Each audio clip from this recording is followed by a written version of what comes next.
But there can't be anywhere with an atmosphere like this tonight, Mike. Wow, unbelievable.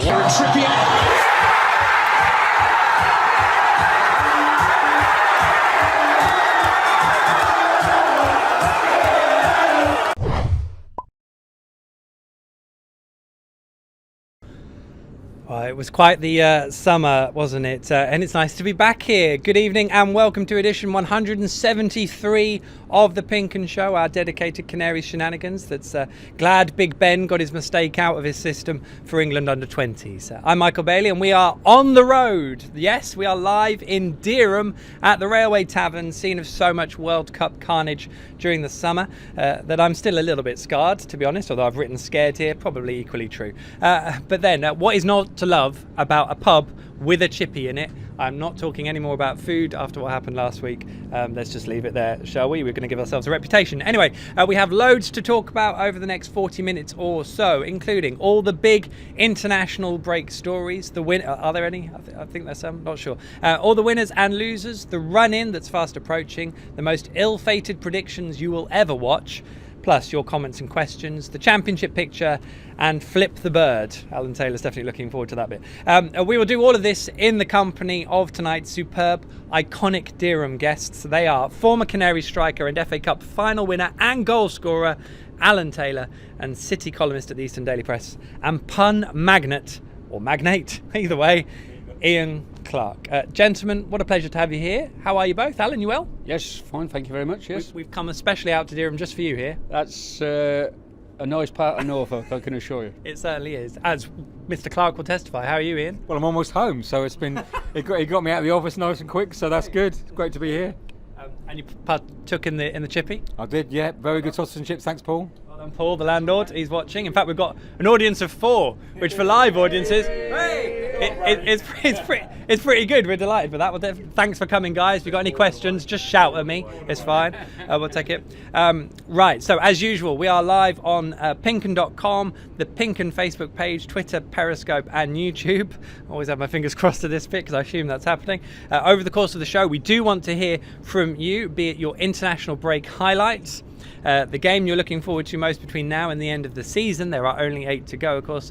If you're making the trek to Middlesbrough, I'd like to hear that, and who you would play, but especially your questions for Alan Taylor, be it on Norwich City now or on his career here, or of course elsewhere, which is maybe a few West Ham fans who want to get in touch as well. All you need to do to get in touch and to post your words, do so below the live PinkUn Facebook feed, the YouTube chat box, or a reply on the PinkUn Twitter and Periscope streams, and I promise I will do my best to keep track of all of those. Now, in a rare feat of achievement, both Wesley Moulahan and Onel Hernandez have made the trek west this week, which is good. Clarkey, would you like to do the honours? I'll save you from this one, Alan, don't worry. Thank you. Which means, of course, it is time for this week's Norwich City headlines. A winning habit. Teemu Pukki doesn't get a rest, but makes a key role and a superb goal to help Finland earn victory over Armenia. Kenny McLean did likewise with a deft header to score his first Scotland goal in their win over San Marino. Happy days. Bit premature there, Clarkey. It's all right, it's all right. Not all good news. Sadly, Tim Close's hopes to get some minutes under his belt didn't happen, with the centre-back twice an unused substitute, and Ben Godfrey's mistake sent England under-20s to defeat in Portugal. Not that he should feel bad about that, given his stellar City season so far. A yellow wall in Wigan. You've just blown Dan's ears there. It's a sellout as City run out of tickets for their trip to Wigan next month, meaning 5,000 City fans at the DW Stadium on a Sunday lunchtime with a game that's live on Sky. What an effort and what a day in prospect. And finally, team of the what? A City trio make the EFL's championship team of the season as Max Aarons, Jamal Lewis and Teemu Pukki make the cut. But as ever, it leaves the questions over who missed out, such as Daniel Farke falling behind Chris Wilder as manager of the year, maybe failing to some. And more to the point, why do these things happen before the season actually finishes? Clarkey, one more. Beautiful, well done, there we go. Well, there's a fair question, but we'll come on to it later, I think. Let's get the internationals out of the way. I've got to admit, I've had a few days off. I caught the England highlights yesterday. That was nice. So I now feel up to speed. The rest of it kind of passed me by a little bit. But Alan, what do you make of the international breaks these days? So that they carry as much weight as they did when you were a player? I think they're totally different. it's different in the state that I think it means a lot more. There's a lot more to play for. Back in our days, I think it was a case of it's an international, but of course it interferes with the league programme these days, which is very difficult for the players. I do find that if it comes around at the right time, if you've got 1 or 2 injuries and what have you, it helps get the players fit, ready for after the international break. But it's hard for the clubs, obviously, training and compared, ready to compete for the next game. Yeah, indeed, and we'll certainly touch on that with Middlesbrough as well. What do you do in the international breaks, Clarke? Do you involve yourself as much in Wales, Scotland, Ireland, and the Norwich contingent? I think most of my time is just sort of like sweating on whether Pookie's going to get injured for Finland or Aaron's came off after half time for the England kids, and you sort of think, is that an injury or is it a tactical decision? So I think it's just almost trying to get those games out of the way and then get back to, I think for what a lot of us is just really the key thing now, which is this run into hopeful promotion. And it did seem that everyone was okay from a Norwich City perspective. They all came through all right? Yeah, it sounds like, I think that was just the Aaron's one, but I think it was a tactical decision. But yeah, I mean, Pookie seemed to get better as the games went on, and the fabulous touch and build up for the second with a winning goal. So yeah, all being well, everyone will be back in position tomorrow. Yes, indeed, which would be great, of course. I'm sure they're probably back in training now, of course. I mean, it's interesting. A player like Tim Closer went away with Switzerland. I think Daniel Farke was hoping he'd get some minutes because he hasn't played a lot for the first team. But sitting on the bench twice and not getting a single minute, it's probably not really ideal, is it? No, it isn't. I find that very strange, actually, the injury situation. Back in our days, we used to play in the football combination. And with that, it meant that the first team was playing and the reserves were playing probably the same weekend. So therefore, if your centre forward gets injured on the Saturday, the football combination, the lad that was doing well in the reserves would come straight back in the team. I can probably go on to the West Ham situation. We've struggled this year. Andy Carroll, since we've signed him, he's had a lot of injuries this particular season and the season before, but he finds it very, very difficult to get back into the team because he's not getting match fitness. And as you say, Tim Klaus has gone away, could probably done with 45 minutes or an hour's playing time. He didn't get it, so it makes it difficult for him to get back into the first team to play 90 minutes. It's interesting that Daniel Farke doesn't seem to bring them into the under-23s much, does he? They seem to keep that separate, which they may see it's not enough to keep him taking over. But I'm sure he would have liked Pookie maybe to be given a bit of a rest to get some, to get a break for him. And yeah, ironically, he played 180 minutes in those 2 games.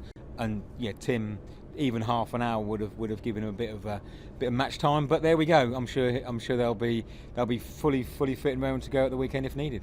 That's what we need to say on the international break, isn't it? I think we covered it off. Everyone did great. Well done. 10 points. I do want to touch on the Wigan game, though, which is, of course, coming up in a couple of weeks. 5,000 Norwich fans going to it. I remember fondly the trip to Barnsley. I know Dave Freezer has mentioned that as well. It was a phenomenal trip back in 2001-2 on the route to the playoff final at Cardiff, and more than 4,000 fans there. It was just a brilliant day Norwich went. I mean, it's a hell of a following, isn't it, for Norwich to take to Wigan, which is a fair old trek, on a Sunday lunchtime? I think it'll be like an extra man for them. All those supporters, as you say, travelling away from home, which is what they're going to need on the running. As you say, with 8 games left, they're going to need as much help and support as they can get. Did you used to get this kind of following when you were playing for Norwich? Was it a little bit different? I'm not sure what sort of following we used to get, but obviously Norwich City were always well supported on away games. I can remember going to Brighton and night match, obviously the season that I played at Norwich. We did really well. It was a great team performance. It was free apiece, and the supporters loved every minute of it. Yeah, fantastic. It was interesting having the banter between Dortmund about the yellow wall, of course, which I think Dortmund own the copyright on that one officially. But do you quite like that stuff, Clarke? Or because some fans will cringe at it? No, I think it's absolutely great. And I mean, you think about Wigan, they're averaging 12,000 this season. So, with 5,000 Norwich fans, clearly that'll push it up. But you're looking at probably a third, maybe a bit more of the actual overall crowd. So, and clearly the noise from that away end is going to be incredible. So yeah, the players always say what it means to them, and that really could be a key factor in that match. Yeah, brilliant stuff. Right, let me try and go through some of your messages. Keep them all coming through. We'll go through. What's your son's name, Alan? Gary. Yeah, he's been in touch on Periscope. Gary Taylor, 1979, which I guess rings a bell. I'm Alan's son. Dad's hairline, crying face. He's been a bit harsh on your hairline there, harsh, Alan. It's not like I get any stick from my hairline, so there you go. Got anything to say to Gary, Alan? Well, obviously, back in my playing days, he would remember me with long hair and what have you, but that was the fashion back in those days. Hey, Daniel Farker still carries it off, Alan. Well, so there you go. This is it, exactly. Brilliant stuff, Gary. Let us know any insider secrets on your dad. So that would be good. What else have we got on here? Ed Cousins Lake, Norwich City, author extraordinaire. I think he's on the hunt for a Wikipedia page as well. If I saw a tweet from him, good luck, Ed. I'm sure you deserve one, most definitely. He asked, wondering what Alan's memories of Graham Padden are. Wonderful player for both Norwich City and West Ham. I have to say, out of all the players I didn't get to see, many of them before I was born, Graham Padden's one of them. From everything I hear, I think I'd have loved Graham Padden as a player. I think what you can say about Graham is that back in those days, somebody to have a left foot like he did was incredible. He did a very good job for us out wide on the left-hand side, and also for Norwich when he was at Norwich. I played with him at Norwich and at West Ham. He was a great pro, but obviously it was a sad loss when we lost him. Yeah, absolutely. Do you remember watching Graham play? Yeah, I mean, late 70s when I started, and yeah, Graham was one of those first players I remember, along with the likes of Kevin Keelan and Duncan Forbes, and obviously Alan, his season at Norwich when I was a youngster, and that goal he scored on New Year's Day at Loftus Road sticks long in the memory. Yeah. Love it, great stuff. Brilliant. Let's have another look, shall we? We've got loads on YouTube. Hello, those watching on YouTube. Great to have you on board. Daniela Rose says hi all. Craig Warren says hi. Norwich fan Barclay Boys 1 2 3, all 1 2 3 of them. They say hi, which is always great. They said hi twice, so thanks, gents. And what else have we got? Apart from Clamp pointing out we're running a bit late. We're only a few minutes late, boys. We've been far later than that, I can assure you. Ian Walker says work's just about to start down here in New Zealand to get a move on. Brilliant, yeah. So we're glad we got a move on for you, Ian. I hope you're the former Spurs goalkeeper and Mike's son. That'd be good. We need to speak to him if that's true. Well, I don't know. It might not be. It might just be Annie and Walker. Blair Burrows, here we go, making the trip to Borough at the weekend and cannot wait.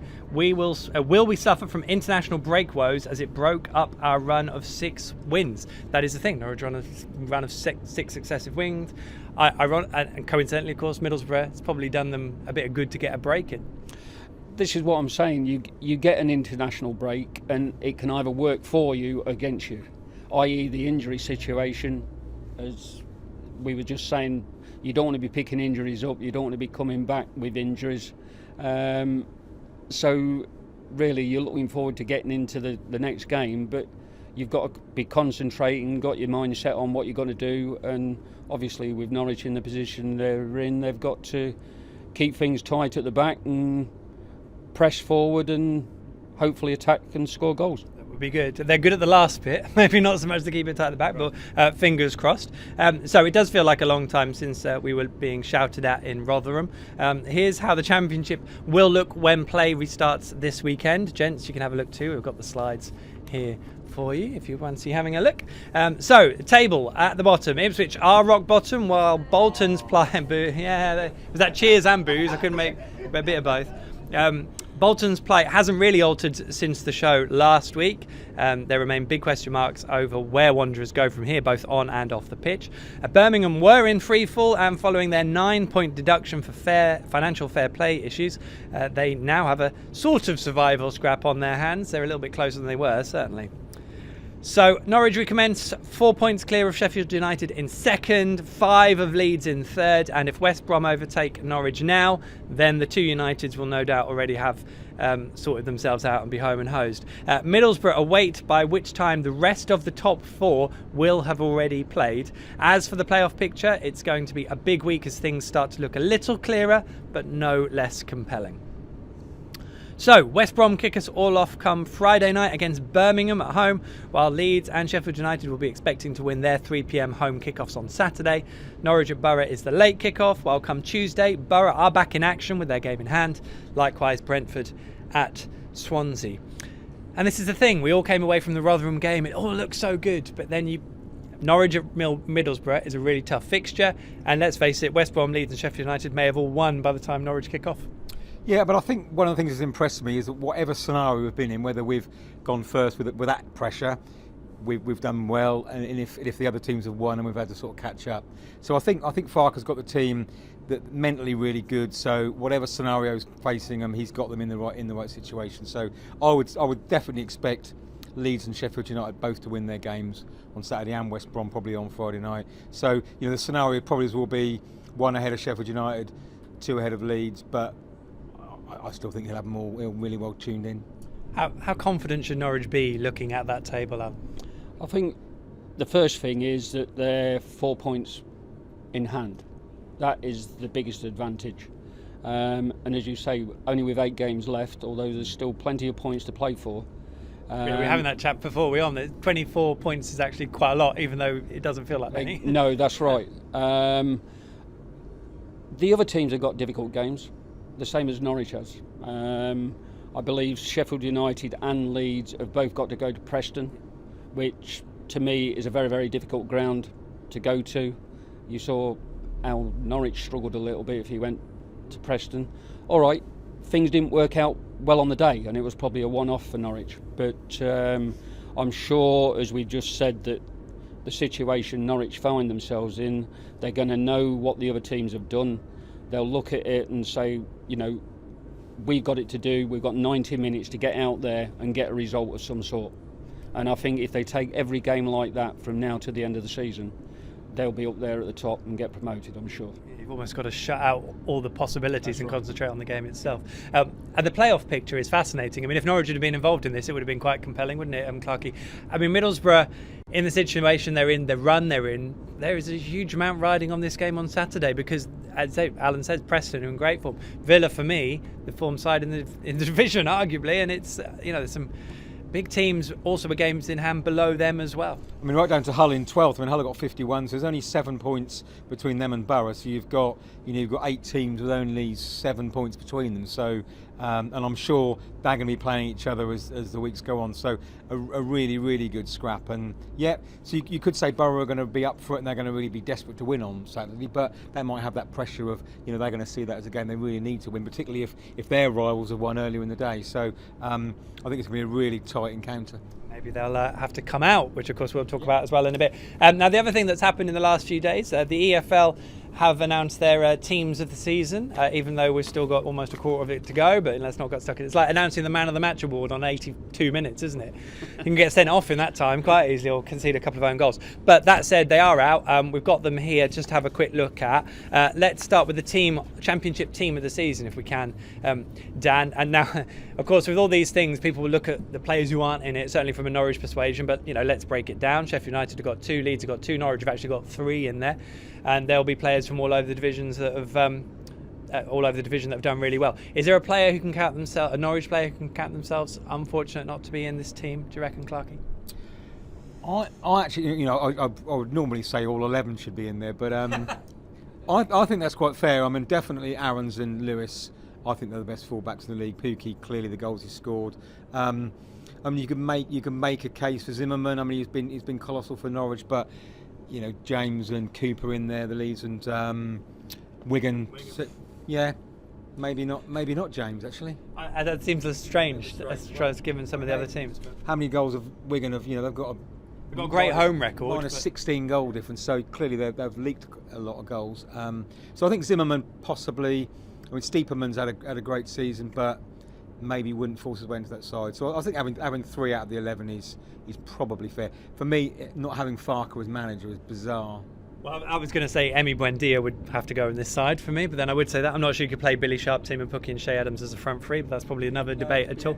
And as is the debate, clearly it's a case probably of Marcelo Bielsa, Chris Wilder or Daniel Farke for a manager of the championship season. I mean, It's a difficult one, isn't it? Because, to be honest, Chris Wilder, Daniel Farke and Marcelo Bielsa, they've all done very similar, impressive jobs this season. Yeah, they've obviously, well, myself included, I didn't expect Norwich to be in the position they have done. I mean, they've done exceptionally well. The supporters, the club, the manager, they've all got to take a lot of credit from it. And also, of course, you've got to look at the players. I only saw the one game this season so far against the Villa, and I was mighty impressed with the two full-backs. And of course, Pouquet up front has put the ball in the back of the net, which is great for Norwich, isn't it? It's phenomenal for a free transfer, most definitely. I mean, I'd say it's all quite similar, Clarkey, but I mean, I guess Chris Wilder's probably got a bigger budget, hasn't had to rebuild as much as Norwich had to on a much smaller budget. I don't know. I mean, it's probably nice for an English coach to get the award. I could possibly argue. I wonder whether that's been a little bit up part of it. But to me, when you look at the table, the guy who's 4 points clear, you would say he's done the best job so far. And at the start of the season, yes, Sheffield United, you'd have said we're going to be in the mix, wouldn't you? Yeah. And Leeds, you'd have said we're going to be in the mix. Norwich, no one said it. No one said it, apart from you. Apart from me and David Hannon. Yeah, you did say top six, and I'm pretty sure I ribbed you. Indeed, yeah. Indeed, just a bit. Okay, Sky Bet Championship Player of the Season. Let's have a quick look at that slide if we can, because it's Billy Sharp, Shea Adams and Teemu Pukki are the 3 nominations, so I guess they'll decide on which one of those is. I mean, they're all strikers. I mean, is that how it should? Well, I'm asking a striker here, aren't I? But is that how it should be, Alan? Is it all about the goals? The thing is, they've been in the right place. They're the ones that have put the ball in the back of the net. If it wasn't for them, the clubs obviously wouldn't be in the position they're in. Everybody's looking for those type of players. I'm not too sure how they'll go on if they move up into the Premiership. It's a different kettle of fish up there, playing a lot against better teams each week and what have you. But all credit to all 3 of them. I mean, I've seen some of the goals, obviously, that Pouquet's put in at Norwich, and is a good finisher. He knows where the goals are, and that's what it's all about. Did you, in your playing career, did you have wingers and midfielders sort of lambasting the fact that you get all the credit for these goals? I think when you're playing with people like Trevor Brooking, Billy Bonds, Graham Padden, which we talked about before, and what have you, and of course I can't forget the 2 lads I played up, Keith Robson and Billy Jennings. But we used to share it about in those days. We didn't stand in one position. We used to constantly moving about. If you made a run to the near post, the ball didn't come in, you came out. The other striker went to the near post, you went to the back post. And it's all about movement in the box. And I think if you've got a team which is prepared to work and put a bit of effort in, which is obviously what Norwich have done this season, that's the reason they're up there near the top. And in actual fact, Teemu Pukki is in something of a goal drought at the moment. That said, he's still making goals, and his movement's been phenomenal all season, hasn't it? Yeah, and I think that movement and his strike rate. I mean, I don't know the stats off the top of my head, but he doesn't miss a lot of goals, and when he gets a chance, he's been scoring a lot. So I think he's been absolutely tremendous. Brilliant. Okay, so we're giving that one to Teemu, obviously, and Daniel Farke as Manager of the Year, just so we're all clear on that. Young Player of the Season. Now, this is an EFL-wide award, so this is all 4 divisions. Oh, 3 divisions. Harry Wilson, who effectively is a Liverpool player on loan at Derby, been excellent. James Justin at Luton, who've been absolutely flying, both with Nathan Jones and since he's left, which is very impressive. And of course, Max Aarons, who's kind of come from nowhere. He's almost ended 2 careers in Ivo Pinto and Felix Passlack before they got going at Norwich. 18, 19-year-old. You just feel like he could be wherever he wants to be this year, in future, don't you, Alan? There again, as I said, I only saw the Villa game and I was mighty impressed with both fullbacks. I thought they did really well. They were outstanding on the day. They get forward, they tackle well at the back, and good players for the team. So been mighty impressed with them. Give it to Max. Yeah, I remember Stuart Webber at Fans Forum. I think you might have been there as well, Michael. And Stuart was talking about players that are coming through. He'd been talking about Maddison, how he had to go, and he was talking about sort of the progression of players coming through and then maybe needing to be the next ones to sell on. And he was talking about Max before he'd even made his debut, the debut made at Portman Road. And we were saying, well, I'm not quite sure he was talking about. You know, we heard a little bit about the under 23s, but you know, he was only just 19 years old now. He was 19 in January, so the impact he's had. He looks so calm, so mature. He very, very rarely gets caught out, but he still bombs forward, but has got the intelligence and the footballing nous to get himself back. He's got pace and he's got strength, so I think he's a tremendous player. It'll be fascinating where his career develops. They would not have got Felix Paslak on loan in the summer if they honestly thought Max Aarons was going to be at the consistent level he's been this year. A phenomenal season. Hopefully we've got 8 more games of him doing phenomenal things as well. Brilliant stuff. Okay, so let's have a quick look, see if we've got any more questions from you, shall we? Let's go through these. Gary Laws says hi from Barbados, just to rub it in. Gary, hope it's cold and miserable. Matthew Hood, what are thoughts on a minimum spending during the summer transfer? I think we have a good squad with more youth players signing over the last couple of months. What signings, if any, do you expect? Which, of course, is always the big question. If Norwich go up, what would they have to spend? Now, you obviously watch Premier League football regularly, Alan, and you will have seen Championship football too. Is the jump as big as it was when Norwich were last made it in 2015? I think probably so, and probably a little bit more as well. I feel it is a big jump. You've only got to look at the quality, especially at the top of the division. You can look at the top 6, and I think they're a little bit different class to the rest of us. But it will be a challenge, there's no question about it. What they actually spend, obviously, from Norwich City's point of view, it would be great if they can go up financially for the city, the supporters, everybody. And I feel it's great for the players as well to be competing at that level. But just which way the club are going to go, you look at Wolves this season, they've spent a hell of a lot of money and done quite well, make me add. But then when you look at Fulham, they've spent quite a bit of money and struggled, looked as if they could be going down again. Cardiff haven't spent much at all, they look as if they're going to go down again. So it's very, very difficult to know what to advise Norwich to do. Do you spend money and try and compete? Obviously you want to be finishing out of the bottom 3 this time next year. Indeed.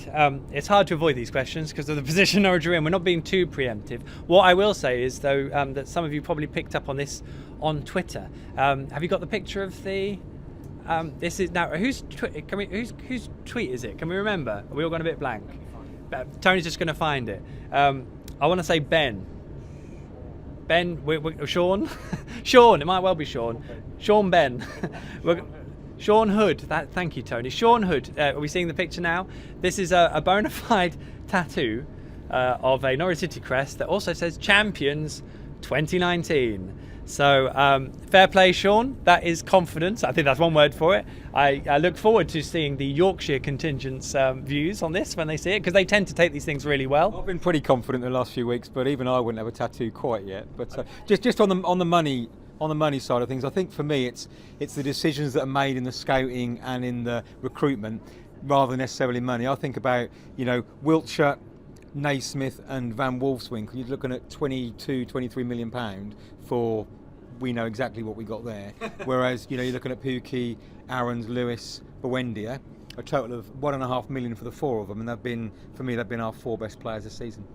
Brilliant stuff. Let's continue the conversation in a bit. But before that, back in August, Paddy, Dave and I were visited by our Scottish friend and commentator, Stuart Hodge, for some Norwich City chat and a few predictions. Now, those interviews only saw the light of day over the current international break, which means the predictions are probably more entertaining now than they would have been in the autumn. Here is the pick of what we said.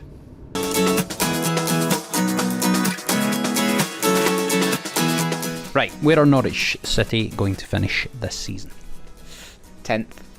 13th. Try and go up the season after. 10th. I still think they'll pick up. It's a long way to go as we sit here today. Yeah, I'm trying to set my bar pretty low so that I'm pleased when they finish their 12th. Okie dokie. Who's going to be top scorer? Jordan Rhodes. He'll get the chances and the opportunities, and hopefully he'll stay fit. Jordan Rhodes. Yeah, Jordan Rhodes. I'm happy with Jordan Rhodes. I think he was an upgrade on what they had. Well, he's going to be double figures surely, otherwise we're really screwed. 15 goals this year at least, I think. Who's your favourite of the summer transfer acquisition? Yeah.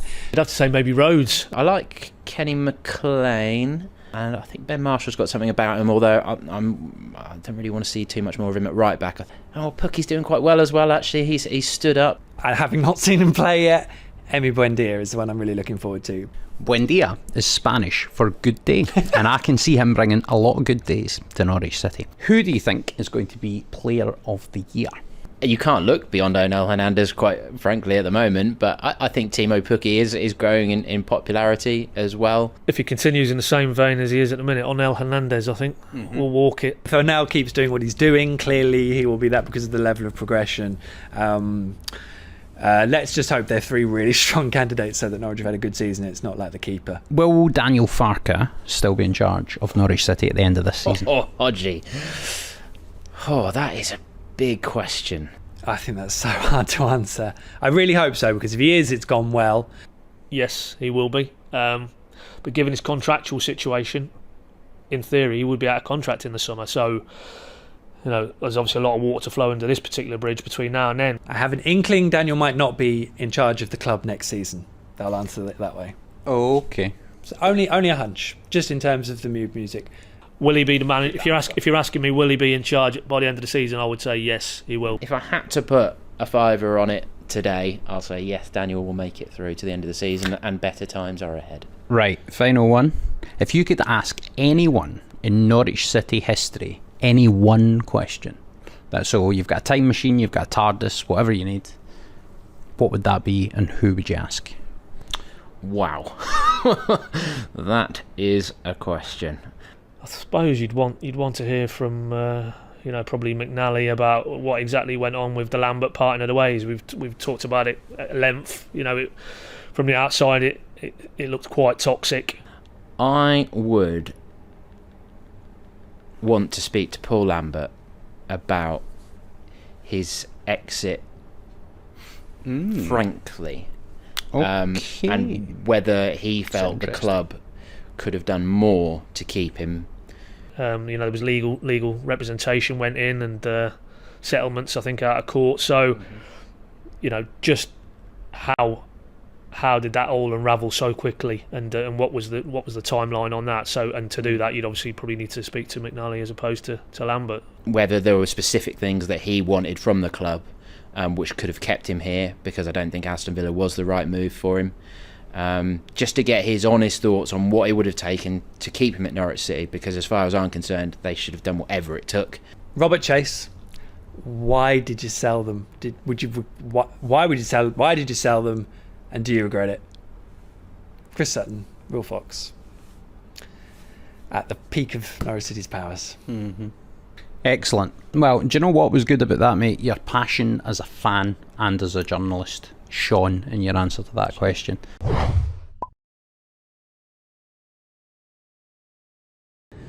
And you can catch all of those interviews in full on the usual PinkUn channels, including YouTube. And if you want to share and laugh at our predictions, you can also do that too, although I'm still pretty glad that I got Emi Buendia right, having not seen him play, so that was all good. And I guess we shouldn't be too hard on ourselves, should we, Clarkey? Although, as I said, you predicted the top 6 finish, so you're the oracle. I'm horribly wrong at the moment, but beautifully wrong. What would you said back in August, Alan? Survival fight? Well, no, I think probably I'd have been looking at promotion through the playoffs, I would have thought. So I'd have certainly said up there, but for them to be where they are at the moment, I'd say exceptional. Most certainly is that. I'll just go through some of your questions, but if you remember before we saw the VT, we saw the picture of Sean Hood's tattoo. I don't know if we can have a look at that again, Dan. But we've got the story on the Norwich Evening News website if you want to dish it out and dig it out and find it. But we've got some quotes from him. Sean says, some of my mates have doubted Farke, but I never had. I was saying we'd win the league in September. They all call me stupid, but the Germans know they win, and I have always said I'll get the tattoo, but never had the bottle. Convinced we'll win it now, and have been for ages. The tattoo has to stay. I think we can lose, win, and still win the league anyway. So Mr. Hood, Sean, what a legend. We need to get you and your tattoo on the show, I think. Hopefully in a situation where it isn't regretted and everyone is happy. And Norwich are champions. I mean, promotion is one thing. Champions is quite the other. Let's have a look at some more of your messages, shall we? We've got some more on YouTube, but I'm conscious of Facebook as well, so I'll be on there in a moment. There was one I saw, though, which was interesting one from Lola Amora. Hello, MB. Just wondering, who gets the money for the away fans, the home side, or does it go back to the away team, which is, of course, the 5,000 seats Wigan Norwich have sold for the Wigan game? We're not sure, are we? Is the honest answer. I can't help thinking that Norwich might get a portion, maybe a small portion of it, but Alan, maybe Wigan keep it all, in which case the quid's in. I think Wigan would keep it all, yeah. They're their tickets to sell. What's the situation if Norwich only sell 2,000? Are Norwich responsible for the other 3,000 tickets? I don't think so. No, I don't think so. I think you're right there. So I think it's the home team that would benefit. Well, if anyone knows definitively and wants to back what Alan's saying, then please let us know, because I'll definitely try and find out in the meantime later as well. Lola Mora adds, Pookie has great control from tricky passes, player of the season, Steeperman, such brilliant weighted passes. Which I like that indeed. And I did say I'll go onto Facebook, didn't I? So let's go and have a look on Facebook, if you can bear with me just a couple of tickles while I find the show, because it's lost its way, which is always handy, isn't it, Clarke? Clarke, it's nice to see you in your Norwich shirt. Well, I thought I needed to do it. I'm here again on Saturday for the Borough game, so I'll get another airing. This is where you're watching it in here? Chips, Paul, yeah. Bringing my mum along, so don't worry, Paul, she'll behave herself. Brilliant stuff. Paul and the guys enjoying the show. There you go. That'll do. Thank you. Thank you. Pictures of Alan actually over there. Yeah. Some classic pictures of Alan as well. So let's have a look on here. Lynn Coombe, hi guys, can't wait till Saturday to watch our boys. Been watching them in the international games. Well done, Lynn. It's not quite the same though, is it? I think we can all say that. Jason Canary Wood says Steeperman should be in the Championship Team of the Year. Sue Cassidy says Emmy should definitely be in there. St John Cooper says 3 is more than fair, and St John normally takes the hard line. I think that's fair to say. He'll probably appreciate that. A few people saying should Norwich try and sign Shay Adams if and when they go up. I guess that's because Birmingham now aren't definitely not in the playoff mix. Yeah. I mean, he's going to be the sort of player that's going to come up, isn't he? Looking for another striker. I'm not sure about Jordan. I mean, he clearly hasn't been able to force his way in this season. Would he be good enough in the Premier League? Possibly not. I can remember him obviously going back to his early days when he started off at Huddersfield, and I was pretty impressed, obviously, with watching West Ham every week or every other week, and I couldn't understand somebody like West Ham not signing somebody that knew where the goals were to score goals, and it didn't work out that way. But I think he's been a good signing for Norwich, especially just as a backup. He's come into the team, he's done a good job, he's worked, he's done his bit, and he knows where the goals are. Jordan Rhodes, and he got those 2 goals against Villa, of course. That's right. So, and that my goal of the season, I have to say, the 30-odd pass move, they're just wonderful football. Right, I've been putting it off long enough. Oh, what we got, Tony? EFL rules about...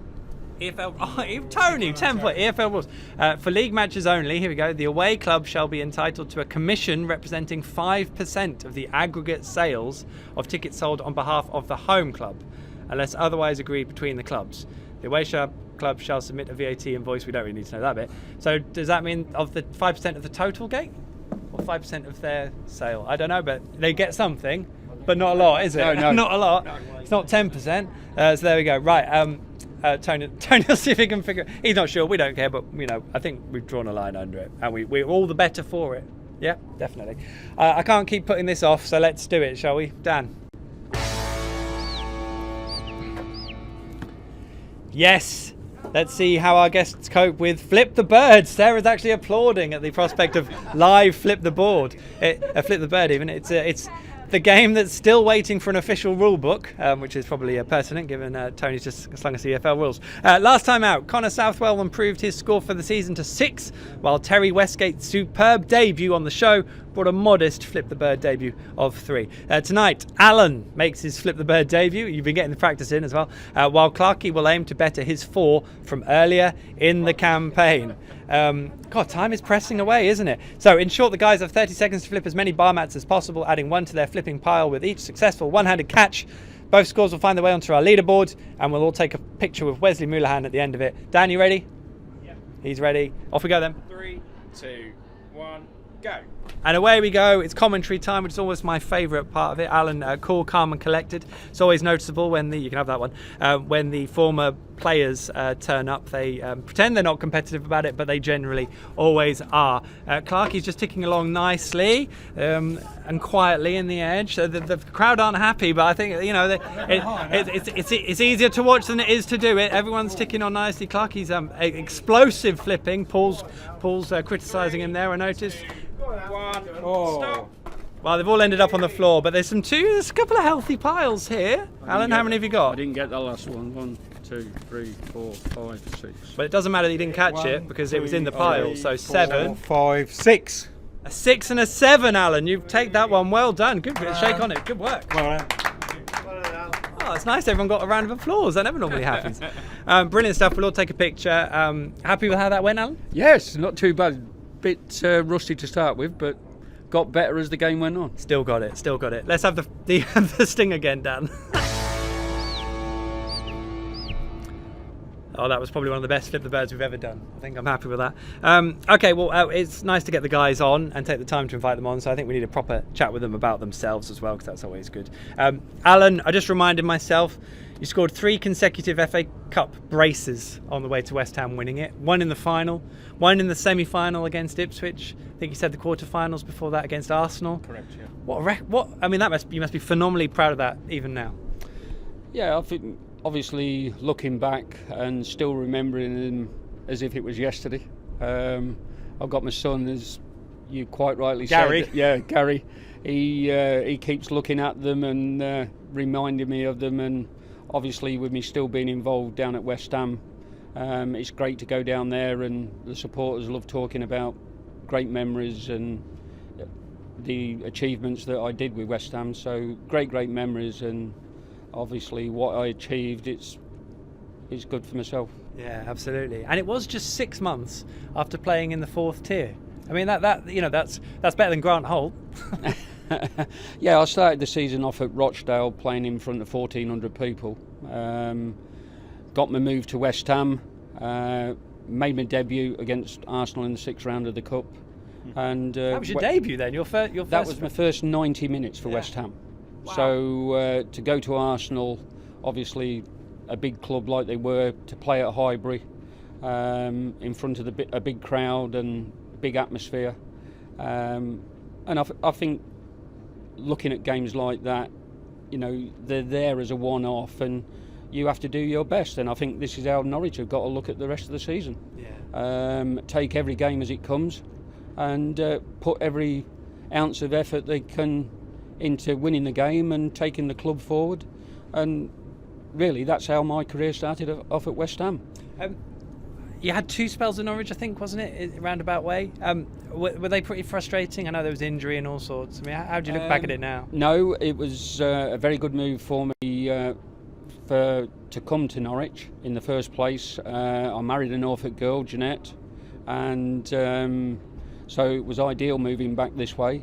I was only here for 12 months, and then Vancouver Whitecaps came in for me. Didn't probably play as many games as I'd like to have started, but still scored a few goals for Norwich. And unfortunately, I did my cartilage at Crystal Palace over the Christmas period. But I was back playing again 8 weeks later, and the Vancouver move came a bit of a surprise. I was away on holiday at the end of the season. Not in Vancouver. No, we was in Spain as a family, and I knew nothing about it. The move came up, a difficult decision for me to make, really, because obviously moving back to Norwich, where my wife was from, and it was a big wrench to leave. I think playing wise and financially, it was good. Who knew that I was going to come back and play for Norwich 8 years later, and to score the goal and make a first team appearance as well 8 years later was something I really enjoyed. But I used to score goals wherever I played, so I was very fortunate. Yeah, good man. I mean, it is interesting that you've stayed here, not a local lad before here, but it does happen quite a lot, doesn't it? Yeah, Norwich is it's a nice area. I like Norfolk, especially the North Norfolk coast.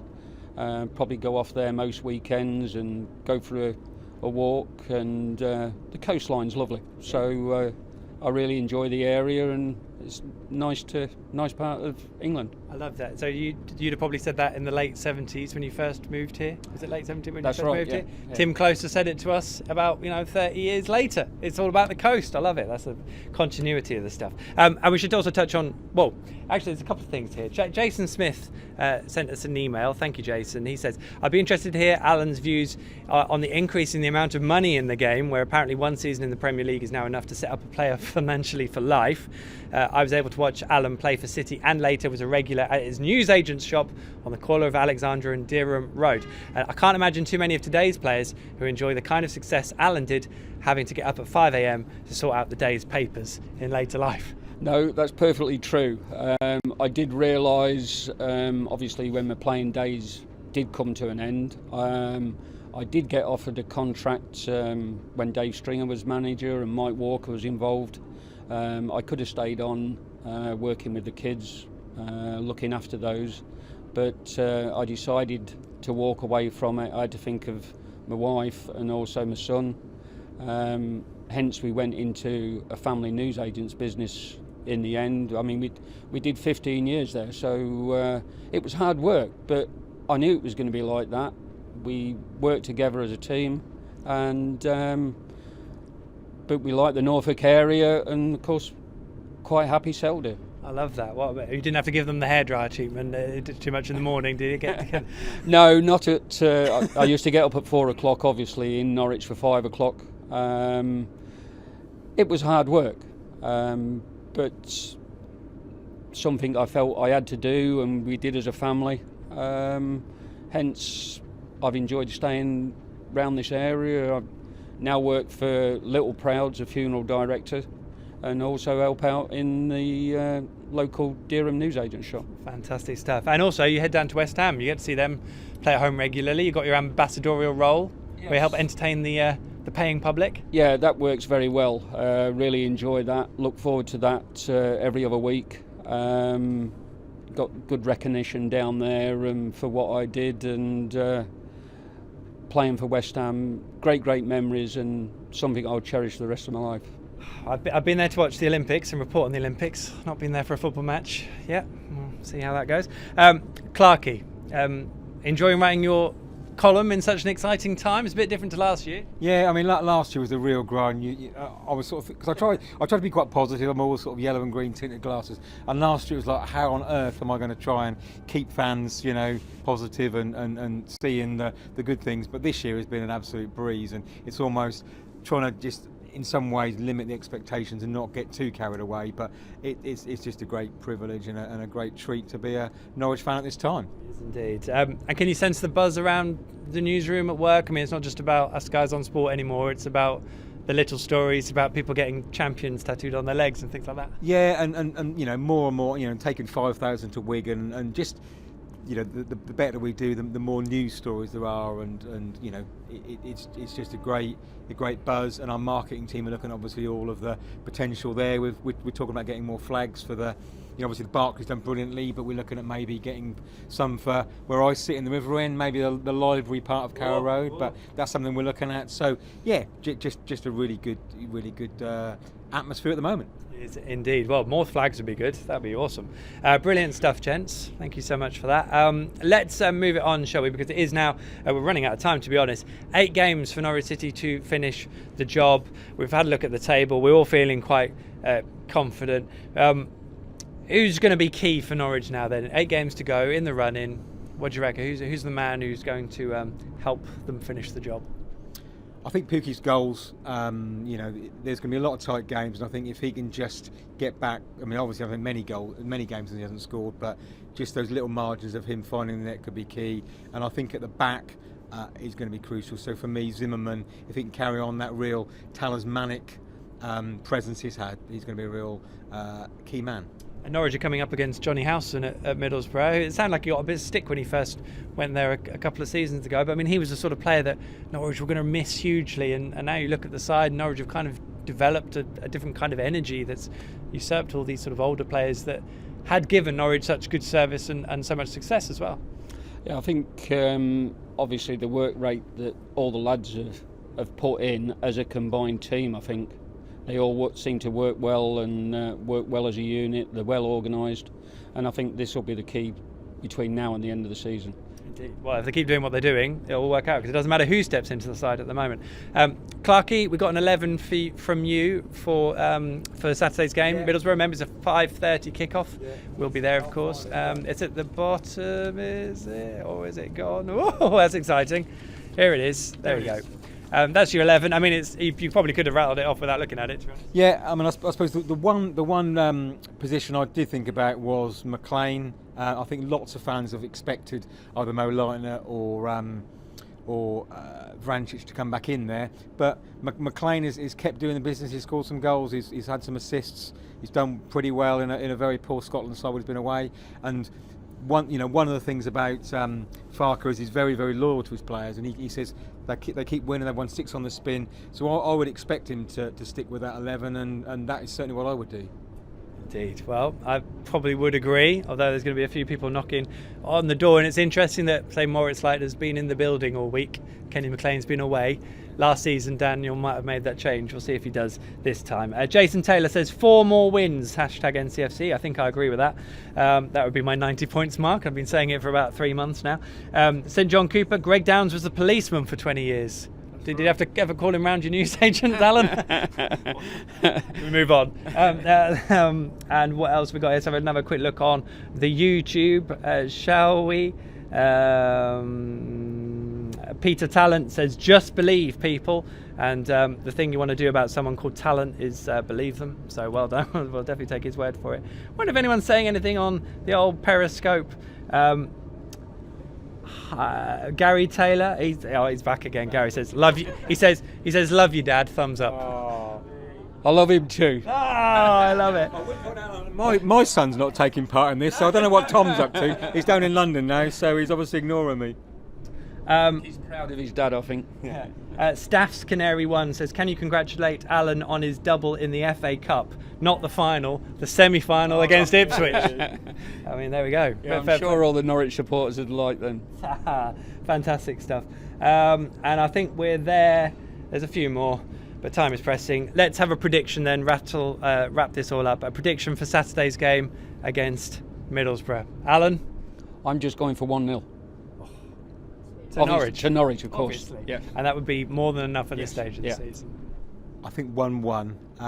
We're not going to win every game, and that's that would be 24 points. So we won't win every game, and I think a draw there wouldn't be the worst result in the world. 2 home games against QPR and Reading after that. So for me, 7 points from those 3 would be brilliant. So a 1-1 wouldn't be the worst result ever. Here's a metaphorical tenor. Are they going to do it? Definitely. I think they'll do it. Yeah. Champions, why not? We're all on Sean's side now. Let's get a tattoo done. Yeah. No. And that is it for this week's PinkUn Show. Remember, you can catch up with tonight's edition and all our superb Norwich City coverage on all our platforms, including the PinkUn app, but first and foremost, PinkUn.com. And the show is also available as a podcast to listen to. You may be listening to it now. For details on how you can subscribe, just visit PinkUn.com/podcast. I will be at the Riverside Stadium on Saturday night, as usual, alongside Paddy, Dave Freezer and Tony, of course. So make sure you check out our big build-up, team news, live and behind-the-scenes coverage, reaction and analysis. And if you see any of us around, make sure you say hello to us. We will return next Wednesday at 6 p.m. from the Departure Lounge in Norwich. So remember to join us either in the flesh, they do lovely coffee, or as always here online. And it's worth me adding that if you want to volunteer your favourite locations as a potential host of the PinkUn Show, simply send an email with the details to thepinkun@archant.co.uk. We're very cheap and don't take up much room. And it's, of course, and what? Just a free meal for Dan. Yeah, Dan is the one who eats all the food and then catches me out. It is the same email address as well if you want to join us on here, on the show, as excuse me, one of our fans, pundits. A big thank you to our guests tonight, to Alan and to Clarkey. Round of applause for the guests. What's absolute gents. Enjoy it, Alan. Yes, very good. Thank you. Thank you so much for joining us. Clarkey, as always. Pleasure as always. Great stuff. A big thank you to Paul and the Railway Tavern in Dereham. Another round of applause. Look at this. We had an audience. Top hosts to the crew, and good fish and chips. To the crew, that's of course producer Tony, director Dan, and of course to you guys and girls for getting involved, watching and interacting with us. It makes the show. Until next time, here's to it all being calm by the riverside as City prepare to make it 7 steps to football heaven. Good night.